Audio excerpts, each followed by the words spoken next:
एक दिन एक संत प्रातःकाल भ्रमण के लिए किसी समुद्र के तट पर पहुंचते।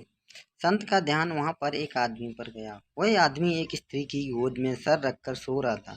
उस आदमी के एक पास एक शराब की खाली बोतल पड़ी हुई थी।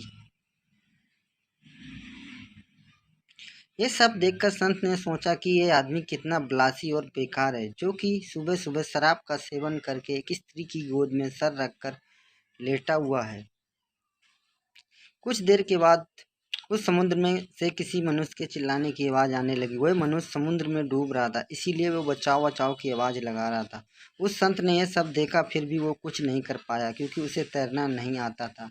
संत बिना कुछ बोले वहीं के वहीं खड़ा रहा और यह सब देखता रहा।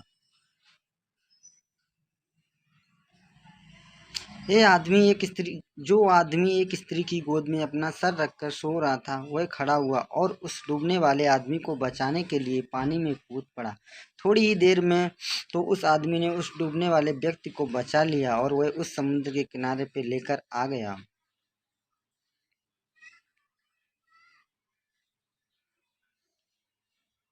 यह सब नज़ारा देखने के बाद वह संत विचार में पड़ गया कि क्या मैं इस पुरुष को भला समझूं या फिर बुरा। संत उस आदमी के पास जाता और पूछता कि भाई तुम कौन हो, यहाँ पर अब तक क्या कर रहे हो। उस आदमी ने जवाब दिया कि मैं एक मछुआरा हूँ, मैं मछली पकड़ने का काम करता हूँ। आज कई दिनों के बाद जल्दी समुद्र से मछली पकड़ने के बाद यहाँ पर आराम करने के लिए लौटा हूँ। मेरी माँ मुझे लेने के लिए आई है और उसके कोई दूसरा बर्तन न मिलने के कारण वह इस मदिरा की बोतल में पानी भरकर मेरे लिए आई। मैं कई दिनों की यात्रा से काफ़ी थक गया था और इस भोर के सुहाने मौसम में मैं पानी पीकर अपनी थकान कम करने माँ की गोद में सो गया। ये सब सुनकर संत की आंखें नम हो जाती हैं। संत सोचने लगता कि मैंने जो कुछ भी देखा और उसका अंदाज़ा लगाया वो सब गलत था। वास्तविकता कुछ और थी। उसे अपने आप पर गुस्सा आता है कि मैंने कैसे किसी के बारे में ऐसा घटिया सोचा।